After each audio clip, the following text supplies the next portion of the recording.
안녕하세요. 귀속활자에서 낭독하고 있는 황소영입니다. 김유정의 문학세계는 본질적으로 희화적이어서 냉철하고 이지적인 현실 감각이나 비극적인 진지성보다는 따뜻하고 희극적인 인간미가 넘쳐 흐르는 게 특징인데요. 등장인물들의 우직하고 순진한 모습, 사건의 의외적인 전개와 엉뚱한 반전, 매우 육담적인 속어의 구사 등으로 독특한 개성을 보여줍니다.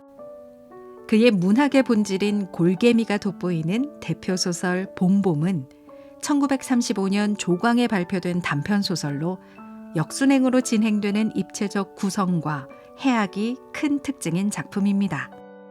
점순이와의 성례만 기다리며 순박하게 순종해온 주인공과 그 성례를 빌미로 수년간 대릴사위를 착취한 장인어른 봉필의 갈등 속에 1930년대 일제강점기 농촌의 현실과 모순을 고스란히 담아냈습니다. 봄봄 김유정. 장인님, 인젠 내가 이렇게 뒤통수를 긁고 나이가 찼으니 성례를 시켜줘야 하지 않겠느냐고 하면 대답이 늘 이 자식아, 성례고 뭐고 미처 자라야지 하고 만다. 이 자라야 한다는 것은 내가 아니라 장차 내 아내가 될 점순이의 키 말이다. 내가 여기에 와서 돈 한 푼 안 받고 일하기를 3년 하고 꼬박이 7달 동안을 했다. 그런데도 미처 못 자랐다니까. 이 키는 언제야 자라는 겐지 짜장 영문 모른다. 일을 좀 더 잘해야 한다든지 혹은 밥을 좀 덜 먹어야 한다든지 하면 나도 얼마든지 할 말이 많다. 하지만 점순이가 아직 어리니까 더 자라야 한다는 여기에는 어째 볼 수 없이 그만 벙벙하고 만다. 이래서 나는 애초에 계약이 잘못된 걸 알았다. 이태면 이태, 3년이면 3년. 기한을 딱 작정하고 일을 했어야 원할 것이다. 덮어놓고 딸이 잘하는 대로 성례를 시켜주마 했으니 누가 늘 지키고 섰는 것도 아니고 그 키가 언제 자라는지 알 수 있는가? 그리고 난 사람의 키가 무럭무럭 자라는 줄만 알았지 붙박이 키에 모로만 벌어지는 몸도 있는 것을 누가 알았으랴. 때가 되면 장인님이 어련하랴 싶어서 군소리 없이 꾸벅꾸벅 일만 해왔다. 그런 말이다. 장인님이 제가 다 알아차려서 너 참 일 많이 했다. 고만 장가 들어라. 하고 살림도 내주고 해야 나도 좋을 것이 아니냐. 시치미를 딱 떼고 도리어 그런 소리가 나올까 봐서 지레 펄펄 뛰고 이 야단이다. 명색이 좋아 대릴사위지 일하기에 싱겁기도 할 뿐더러 이건 참 아무것도 아니다. 쑥맥이 그걸 모르고 점순이의 키 자라기만 까맣게 기다리지 않았나. 언젠가는 하도 갑갑해서 자를 가지고 덤벼들어서 그 키를 한번 재볼까 했다마는 우리는 장인님이 내외를 해야 한다고 해서 마주서 이야기도 한마디 하는 법 없다. 우물길에서 언제나 마주칠 적이면 겨우 눈어림으로 재보고 하는 것인데 그럴 적마다 나는 저만큼 가서 재미 키도 하고 논뚝에다 침을 퇴 뱉는다. 아무리 잘 봐야 내 겨드랑 밑에서 너물락 말락 밤낮 요 모양이다. 개돼지는 푹푹 크는데 왜 이리도 사람은 안 크는지. 한동안 머리가 아프도록 궁리도 해보았다. 아하, 물동이를 자꾸 이니까 뼈다귀가 움츠러드나 보다 하고 내가 넌짓넌짓이 그 물을 대신 길어도 주었다. 뿐만 아니라 나무를 하러 가면 선앙당에 돌을 올려놓고 점순이 키 좀 크게 해줍소서. 그러면 다맨 떡을 갖다 놓고 고사를 드립죠. 하고 치성도 한두 번 드린 것이 아니다. 어떻게 되먹은 킨지 이래도 막무가내니. 그래 내 어저께 싸운 것이지 결코 장인님이 밉다든가 해서가 아니다. 모를 붓다가 가만히 생각을 해보니까 또 싱겁다. 이 벼가 자라서 점순이가 먹고 좀 큰다면 모르지만 그렇지도 못한 걸 내 심어서 뭘 하는 거냐. 해마다 앞으로 축 붉어지는 장인님의 아랫배를 불리기 위하여 심곤 조금도 쉽지 않다. 아이고 배야. 난 물 붓다 말고 배를 쓰다듬으면서 그대로 논둑으로 기어올랐다. 그러고 겨드랑이에 꼈던 벼 담긴 키를 그냥 땅바닥에 털썩 떨어치며 나도 털썩 주저앉았다. 일이 암만 바빠도 나 배 아프면 고만이니까. 아픈 사람이 누가 일을 하느냐. 파릇파릇 돋아오른 풀 한 숲을 뜯어들고 다리에 거머리를 쓱쓱 문대며 장인님의 얼굴을 쳐다보았다. 가운데서 장인님이 이상한 눈을 해가지고 한참 날 노려보더니 너 이 자식 왜 또 이래? 어? 아, 배가 좀 아파서요. 하고 풀 위에 슬며시 쓰러지니까 장인님은 약이 올랐다. 저도 논에서 철벙철벙 둑으로 올라오더니 잡은 참 내 멱살을 움켜잡고 뺨을 치는 것이 아닌가. 이 자식아!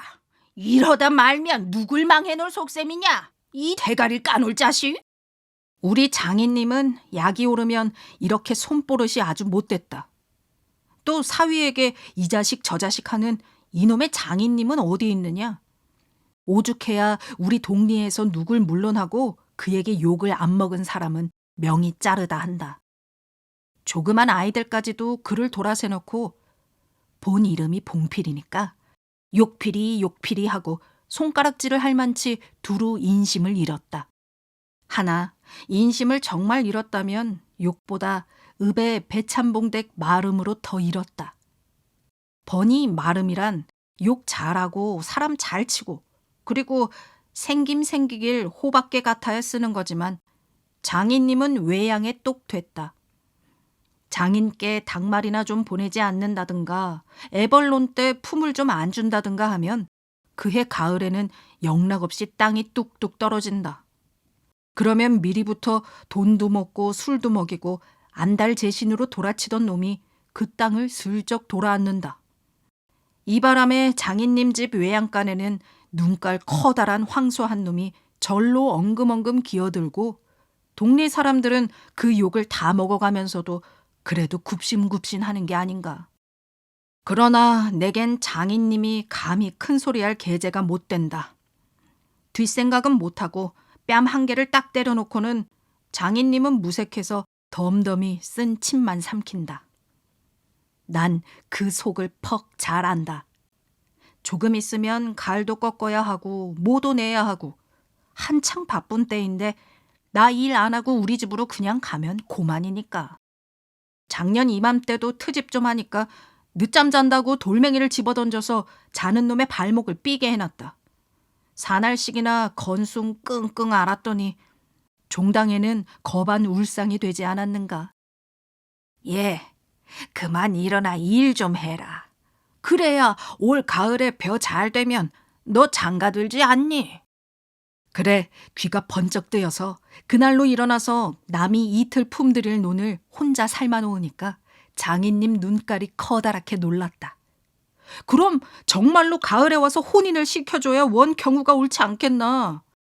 벼썸을 척척 들여 쌓아도 다른 소리는 없고 물동이를 이고 들어오는 점순이를 담배통으로 가리키며 이 자식아 미쳐 커야지.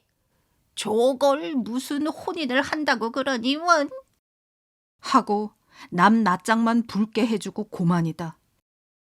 골김에 그저 이놈의 장인님 하고 대돌에다 메꽂고 우리 고향으로 내뺄까 하다가 꾹꾹 참고 말았다. 참말이지 난 이 꼴하고는 집으로 차마 못 간다. 장가를 들러갔다가 오죽 못났어야 그대로 쫓겨왔느냐고 손가락질을 받을 테니까. 논둑에서 벌떡 일어나 한풀 죽은 장인님 앞으로 다가서며 난 갈 테요. 그동안 사경 쳐내쇼. 너 사위로 왔지. 어디 머슴살러 왔냐? 그러면 얼찐 성례를 해줘야 안 하죠. 밤낮 부려만 먹고 해준다. 글쎄 내가 안 하는 거냐. 그년이 안 크니까. 하고 얼음얼음 담배만 담으면서 늘 하는 소리를 또 늘어놓는다. 이렇게 따져나가면 언제든지 늘 나만 믿지고 만다. 이번엔 안 된다 하고 대뜸 구장님한테로 판단 가자고 소매자락을 내끌었다. 아, 이 자식아 왜 이래 어른을. 안 간다고 뻗대대고 이렇게 호령은 제 맘대로 하지만 장인님 제가 내 기운은 못 당한다. 막 부려먹고 딸은 안 주고 게다 땅땅 치는 건 다 뭐야. 그러나 내 사실 참 장인님이 미워서 그런 것은 아니다. 그 전날 왜 내가 쇠고개 맞은 봉우리 화전밭을 혼자 갈고 있지 않았느냐. 밭 가생이로 돌 적마다 야릇한 꽃내가 물컥물컥 코를 찌르고 머리 위에서 벌들은 가끔 붕붕 소리를 친다. 바위 틈에서 샘물 소리밖에 안 들리는 산골짜기니까 맑은 하늘의 봄볕은 이불 속같이 따스하고 꼭 꿈꾸는 것 같다. 나는 몸이 나른하고 병이 나려고 그러는지 가슴이 울렁울렁하고 이랬다. 이런 마 이렇게 소를 부리면 여느 때 같으면 어깨가 으쓱으쓱한다. 웬일인지 밭 반도 갈지 않아서 온몸에 맥이 풀리고 대구 짜증만 난다. 공연히 소만 드립다 두들기며 안냐 이 망할 자식의 소 대리를 꺾어줄라. 그러나 내 속은 정말 안냐 때문이 아니라 점심을 이고 온 점순이의 키를 보고 울화가 났던 것이다. 점순이는 뭐 그리 썩 예쁜 계집애는 못 된다. 그렇다고 개떡이냐 하면 그런 것도 아니고 꼭 내 아내가 돼야 할 만치 그저 툭툭하게 생긴 얼굴이다. 나보다 10년이 아래니까 올해 16인데 몸은 남보다 2살이나 덜 자랐다. 남은 잘도 훤칠이들 크건만 이건 위아래가 몽툭한 것이 내 눈에는 헐없이 감참해 같다. 참외 중에는 감참외가 제일 맛 좋고 예쁘니까 말이다.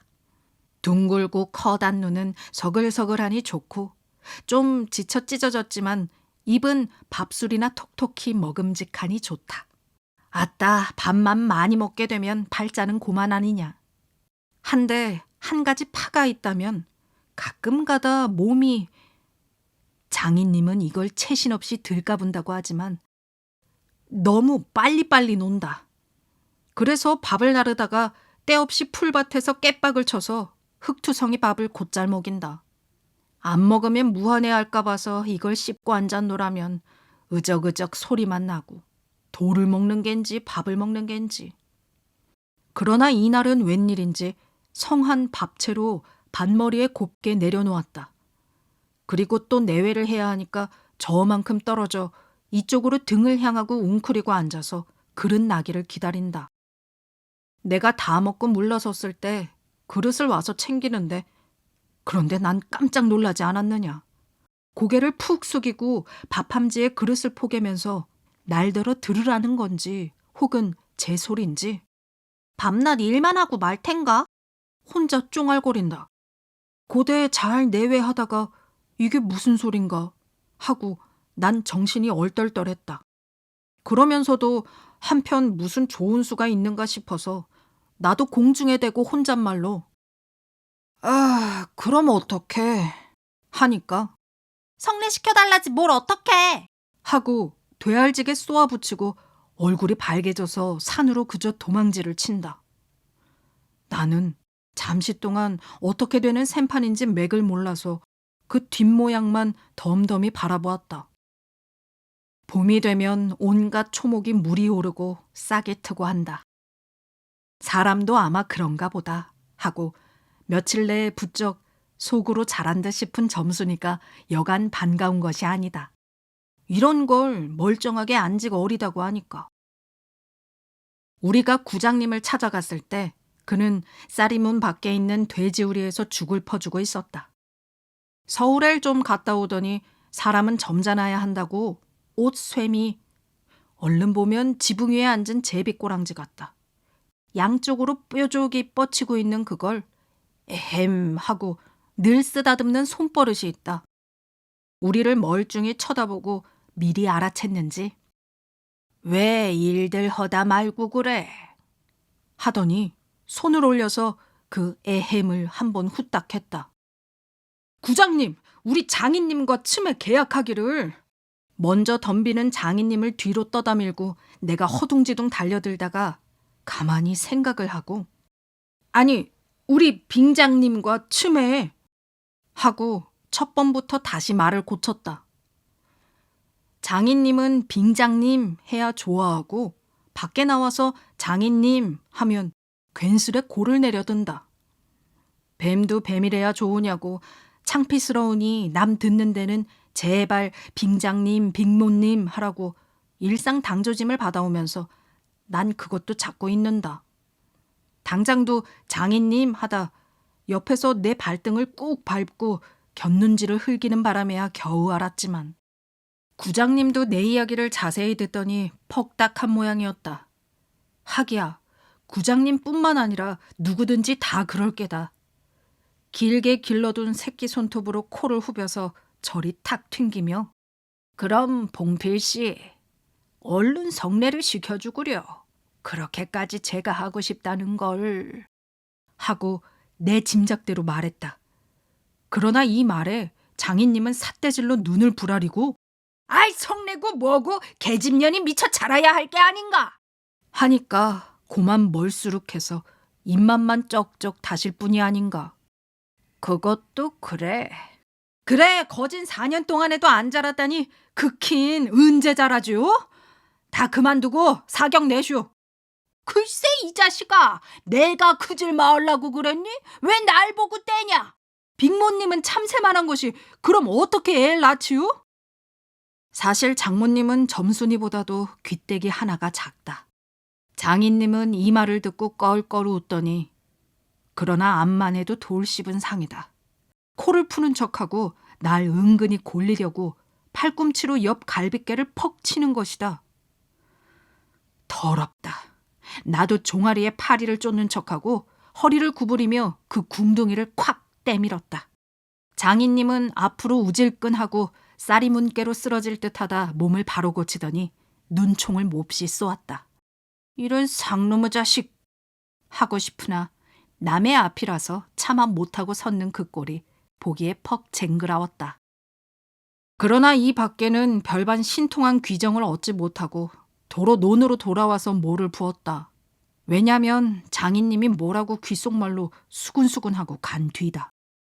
구장님이 날 위해서 조용히 데리고 아래와 같이 일러주었기 때문이다. 뭉태의 말은 구장님이 장인님에게 땅 두마지기를 얻어붙이니까 그래 꿰었다고 하지만 난 그렇게 생각하지 않는다. 하기야 자네 말도 옳지. 나이가 찼으니까 아들이 급하다는 게 잘못된 말은 아니야. 하지만 농사가 한창 바쁜 때 일을 안 한다든가 집으로 달아난다든가 하면 손해죄로 그것도 징역을 가거든. 여기에 그만 정신이 번쩍 났다. 왜 요 전에 산포마에서 산에 불 좀 놓았다고 징역 간 거 못 봤나? 제 산에 불을 놓아도 징역을 가는 이때인데 남의 농사를 버려주니 죄가 얼마나 더 중한가. 그리고 자넨 정장을 간대지만 그러면 괜시리 죄를 들쓰고 들어가는 걸세. 또 결혼도 그렇지. 법률에 성년이란 게 있는데 21가 돼야 비로소 결혼을 할 수 있는 걸세. 자넨 물론 아들이 늦을 걸 염려하지만 점순이로 말하면 이제 겨우 16이 아닌가. 그렇지만 아까 빙장님의 말씀이 올 가을에는 열일을 제치고라도 성례를 시켜주겠다 하니 좀 고마울 겐가. 빨리 가서 뭐 붙던 거나 마저 붙게. 군소리 말고 어서 가. 그래서 오늘 아침까지 끽소리 없이 왔다. 장인님과 내가 싸운 것은 지금 생각하면 뜻밖의 일이라 안 할 수 없다. 장인님으로 말하면 요즘악 자긴들에게 행세를 좀 하고 싶다고 해서 돈 있으면 양반이지 별게 있느냐 하고 일부러 아랫배를 툭 내밀고 걸음도 뒤틀리게 걷고 하는 이 판이다.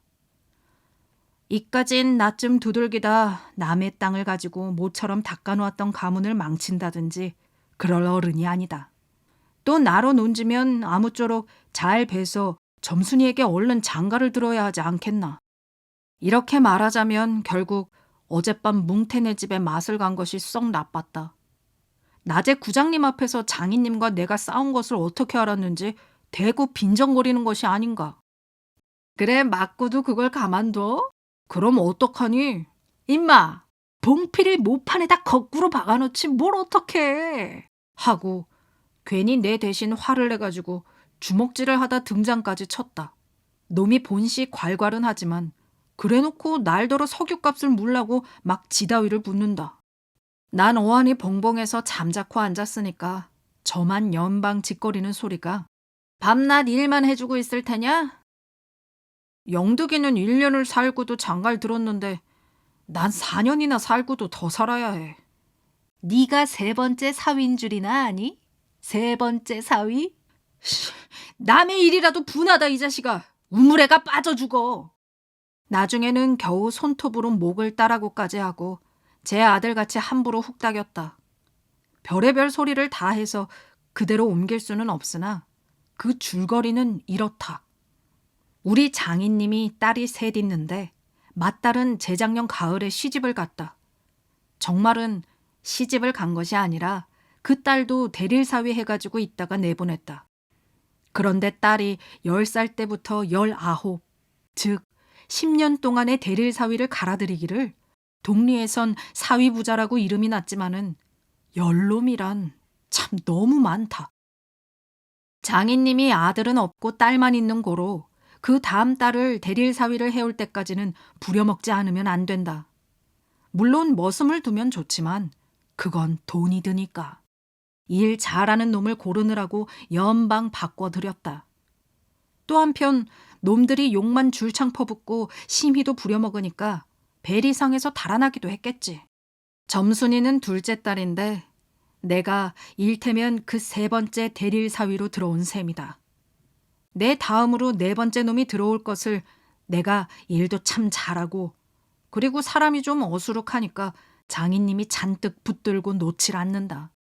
셋째 딸이 인제 6살. 적어도 10살은 돼야 대릴사위를 할 테므로 그동안은 죽도록 부려먹어야 된다. 그러니 인제는 속 좀 차리고 장가를 들여달라고 떼를 쓰고 나자빠져라 이것이다. 나는 건성으로 엉엉하며 귓등으로 들었다. 뭉태는 땅을 얻어 붙이다가 떨어진 뒤로는 장인님만 보면 공연히 못 먹어서 으릉거린다. 그것도 장인님이 저 달라고 할 적에 제 집에서 위한다는 그 감투를 선뜻 주었더라면 그럴 리도 없었던걸. 그러나 나는 뭉태란 놈의 말을 전수히 고지 듣지 않았다. 꼭 고지 들었다면 간밤에 와서 장인님과 싸웠지 무사히 있었을 리가 없지 않은가. 그러면 딸에게까지 인심을 잃은 장인님이 혼자 나빴다. 실토이지 나는 점순이가 아침상을 가지고 나올 때까지는 오늘은 또 얼마나 밥을 담았나 하고 이것만 생각했다. 상에는 된장찌개하고 간장 한 종지, 조밥 한 그릇, 그리고 밥보다 더 수부룩하게 담은 산나물이 한 대접. 이렇다. 나물은 점순이가 틈틈이 해오니까 2대접이고 4대접이고 멋대로 먹어도 좋으나 밥은 장인님이 한 사발 외엔 더 주지 말라고 해서 안 된다. 그런데 점순이가 그 상을 내 앞에 내놓으며 제 말로 짓거리는 소리가 구장님한테 갔다 그냥 온담 그래? 하고 엊그제 산에서와 같이 되우 쫑알거린다. 따는 내가 더 단단히 덤비지 않고 만 것이 좀 어리석었다. 속으로 그랬다. 나도 저쪽 벽을 향하여 외면하면서 내 말로 안 된다는 걸 그럼 어떡한담. 쇠임을 잡아 채지. 그냥 둬 이 바보야? 하고 또 얼굴이 빨개지면서 성을 내며 안으로 셀죽하니 튀들어가지 않느냐. 이때 아무도 본 사람이 없었게 망정이지 보았다면 내 얼굴이 어미 잃은 황새 새끼처럼 가엾다 했을 것이다. 사실 이때만큼 슬펐던 일이 또 있었는지 모른다. 다른 사람은 앞만 못생겼다 해도 괜찮지만 내 아내 될 점순이가 병신으로 본다면 참 신세는 따분하다. 밥을 먹은 뒤 지게를 지고 일터로 가려다가 도로 벗어던지고 바깥마당 공석 위에 드러누워서 나는 차라리 죽느니만 같지 못하다 생각했다. 내가 일 안 하면 장인님 저는 나이가 먹어 못하고 결국 농사 못 짓고 만다. 뒷짐으로 트럼을 꿀꺽하고 대문 밖으로 나오다 날 보고서 이 자식아, 너 왜 또 이러냐? 관격이 났어요. 아이고 배야. 기껏 밥 처먹고 나서 무슨 관격이야. 남의 농사 버려주면 이 자식아 징역 간다. 봐라. 가도 좋아요. 아이고 배야. 참말 난 일 안 해서 징역 가도 좋다 생각했다. 일 후 아들을 낳아도 그 앞에서 바보 바보 이렇게 별명을 들을 테니까. 오늘은 열쪽이 난데도 결정을 내고 싶었다. 장인님이 일어나라고 해도 내가 안 일어나니까 눈에 독이 올라서 저편으로 힝하게 가더니 지게 막대기를 들고 왔다. 그리고 그걸로 내 허리를 마치 들떠넘기듯이 쿡 찍어서 넘기고 했다. 밥을 잔뜩 먹고 딱딱한 배가 그럴 적마다 퉁겨지면서 벨창이 꼿꼿한 것이 여간 캥기지 않았다. 그래도 안 일어나니까 이번엔 배를 지게 막대기로 위에서 쿡쿡 찌르고 발길로 옆구리를 차고 그랬다. 장인님은 원체 심청이 굳어서 그렇지만 나도 저만 못지않게 배를 채웠다.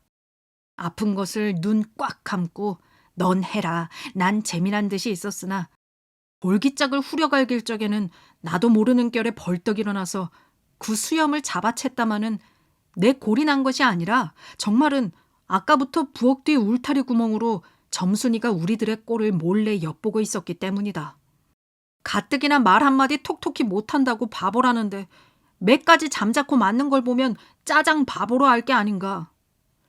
또 점순이도 미워하는 이까진 놈의 장인님, 나하고는 아무것도 안 되니까 막 때려도 좋지만 사정을 보아서 수염만 채고 저기까지 잘 들리도록 이걸 까셀까 보다 하고 소리를 쳤다. 장인님은 더 약이 바짝 올라서 잡은 참 지게 막대기로 내 어깨를 그냥 내리갈겼다. 정신이 다 아찔하다. 다시 고개를 들었을 때 그때엔 나도 온몸에 약이 올랐다. 이 녀석의 장인님을 하고 눈에서 불이 퍽 나서 그 아래 밭있는 넝알로 그대로 떠밀어 굴려버렸다. 조금 있다가 장인님이 씩씩하고 한번 해보려고 기어오르는 걸 얼른 또 떠밀어 굴려버렸다. 기어오르면 굴리고 굴리면 기어오르고 이러길 한 너댓 번을 하며 그럴 적마다 부려만 먹고 왜 성례 안 하지요? 나는 이렇게 호령했다. 하지만 장인님이 선뜻 오냐 내리라도 성례시켜주마 했으면 나도 성가신 걸 그만두었을지 모른다. 나야 이러면 때린 건 아니니까 나중에 장인 쳤다는 누명도 안 들을 터이고 얼마든지 해도 좋다. 한 번은 장인님이 헐떡헐떡 기어서 올라오더니 내 바지가랑이를 요렇게 노리고서 단박 움켜잡고 매달렸다. 악! 소리를 치고 나는 그만 세상이 다 팽그르 도는 것이 빙장님! 빙장님! 이 자식! 잡아먹어라! 잡아먹어! 할아버지! 살려줍쇼 할아버지! 하고 두 팔을 허둥지둥 내절 적에는 이마에 진땀이 쭉 내쏟고 인젠 참으로 죽나보다 했다. 그래도 장인님은 놓질 않더니 내가 기어이 땅바닥에 쓰러져서 거진 까무러치게 되니까 놓는다. 더럽다. 이게 장인님인가? 나는 한참을 못 일어나고 쩔쩔맸다. 그러다 얼굴을 드니 사지가 부르르 떨리면서 나도 엉금엉금 기어가 장인님의 바지가랑이를 꽉 움키고 잡아낚었다. 내가 머리가 터지도록 매를 얻어맞은 것이 이 때문이다. 그러나 여기가 또한 우리 장인님이 유달리 착한 곳이다.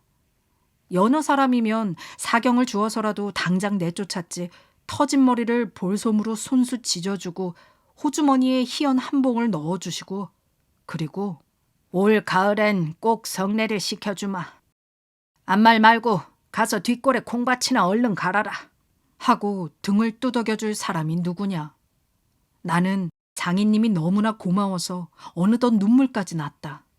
점순이를 남기고 이젠 내쫓기려니 하다 뜻밖의 말을 듣고 빙장님, 인제 다시는 안 그러겠어요. 이렇게 맹세를 하며 부랴사랴 지게를 지고 일터로 갔다. 그러나 이때는 그걸 모르고 장인님을 원수로만 여겨서 잔뜩 잡아당겼다. 아, 이놈아! 놔라, 놔! 장인님은 헛손질을 하며 솔개미에 챈 달개 소리를 연해 질렀다. 놓긴 왜 이왕이면 호되게 혼을 내주리라 생각하고 짓궂이 더 댕겼다마는 장인님이 땅에 쓰러져서 눈에 눈물이 핑 도는 것을 알고 좀 겁도 났다. 할아버지, 놔! 그래도 안 되니까 예, 점순아! 이 악장에 안에 있었던 장모님과 점순이가 헐레벌떡하고 단숨에 뛰어나왔다. 나의 생각에 장모님은 제 남편이니까 역성을 하는지도 모른다. 그러나 점순이는 내 편을 들어서 속으로 고소해서 하겠지. 대체 이게 웬 속인지 지금까지도 난 영문을 모른다.